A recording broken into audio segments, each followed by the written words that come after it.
I'm Tamara Norquist, and I teach chemistry in the upper school. Every spring, the students in Chemistry 1 Standard put on a big demo fair during which they show the whole rest of the upper school about all the chemistry that they've learned that year. That demo fair was planned for March 18th.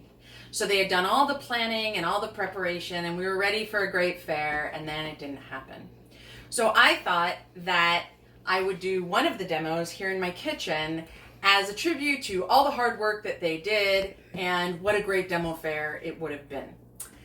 So the demos that we do in the demo fair are largely pretty simple elementary kitchen science kinds of things, only the difference is that by the time a student's taken Chem 1, they actually understand the chemistry behind it. So that it takes it from being just like a cool phenomenon to show that you could show a young child to actually understanding the interactions of molecules and things. So I'm going to explain one of the demos in that way and explain the chemistry of it. And as you listen, I'd like you to pretend that it's not me explaining it, but one of our fabulous chemistry students who would have done it exactly the same. So this demo is called the Homemade Lava Lamp, and you've probably done it. If you haven't, you should do it as a home science session.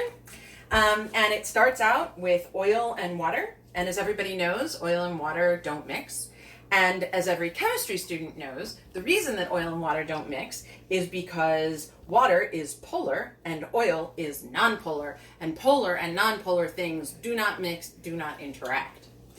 Now, the oil is less dense than the water, which is why the oil's on top. But the absolutely not mixing at all, that's polarity. The water, we put some blue food coloring into it, and of course, that's polar too, so it's mixing just with the water and not with the oil. Now, the fun happens when you drop one of our favorite lab demo toys in, which is Alka-Seltzer, okay? And what starts to happen. Now what Alka-Seltzer is it's a combination of two chemicals, bicarbonate and citric acid, that are kept separate from each other, and when they start to dissolve, they react and they release carbon dioxide. And you see all the bubbles of carbon dioxide escaping and rising there. Do it in the other one too. In lab, we do this in graduated cylinders, but at home, I guess we do it in champagne flutes.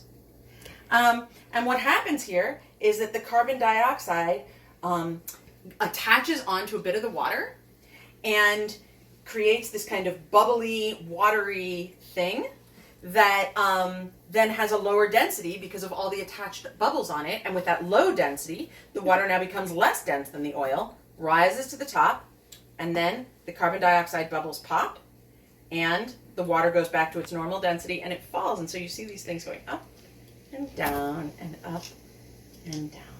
And it'll keep going until the reaction goes to completion. When all of the bicarbonate and the citric acid have reacted together, they stop releasing carbon dioxide, and the effect will stop. So I hope you enjoyed that, and feel free to do it in your own kitchen. Super fun. And a special shout out to all the chemistry students. I hope that you had a great end of the year at Shipley Learns Online.